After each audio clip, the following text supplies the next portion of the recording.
Self-care isn't selfish, it's actually essential, especially if we need to or want to be there to support others, as well as taking care of ourselves. I'm Vanessa King, I'm Head of Psychology and Workplaces for Action for Happiness, and I'm here to share 3 tips for our theme of the month, Self-Care September, from our 10 keys to happier living. Now, the idea of self-care and things that you need to do when you're having a difficult time has been really pertinent for me over these past few weeks.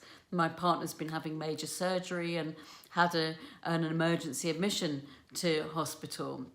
So here are 3 tips that I've been putting into place to keep me going over this time.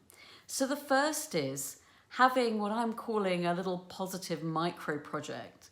So this is something that maybe takes a minute or 2 a day, or you don't have to do it every day, where that you can tap into something positive, something uplifting, something you find engaging or beautiful or joyful, just to kind of break out of all the difficulties and focus attention for a moment on something else. And so what I've been doing is taking pictures of things that I notice, maybe on my walk from the tube to the hospital, or if I get out for a breath of fresh air, things that I find beautiful or curious or interesting or joyful, and I'm sharing those with a group of friends on social media with maybe a few notes on why, and maybe even an update on how things are going.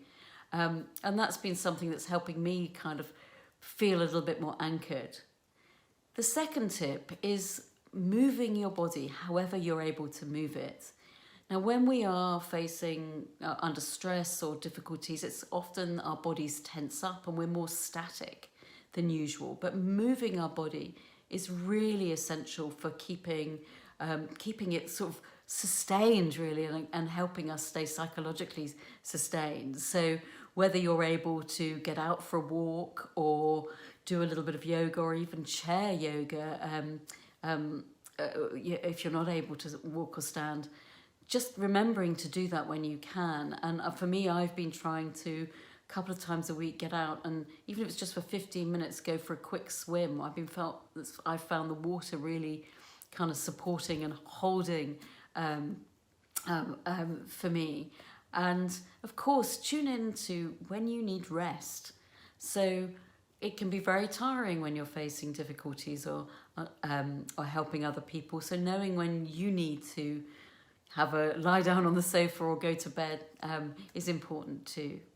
And the third tip, and sometimes this isn't easy, is actually asking for and accepting offers of help. Even if we think, well, I don't need that. Actually accept those offers of help, because they help you feel connected, they help you feel supported, and ask for help when you need it. And I've been overwhelmed by the many ways people have been supporting and helping me over these few weeks, whether that's turning up with some food or offering to walk the dog or water the garden, whatever it is. But those things have been enormously helpful and helped me feel supported. So that's the 3 tips for this month. One is have a little positive micro project, something that maybe takes you a minute or 2 most days, doesn't have to be every day, that gives you a little moment of joy or uplift or just connection to the world that's away from the problems that you might be dealing with. The second is making sure you move your body and notice when you need rest. And the third is ask for and accept any of those offers of help that you that are given for you, or when you need it. So as ever, we love to hear from you. So please share your thoughts and ideas and reflections on these tips on our app or any of our social media channels. And look forward to seeing you this time next month. Thanks very much.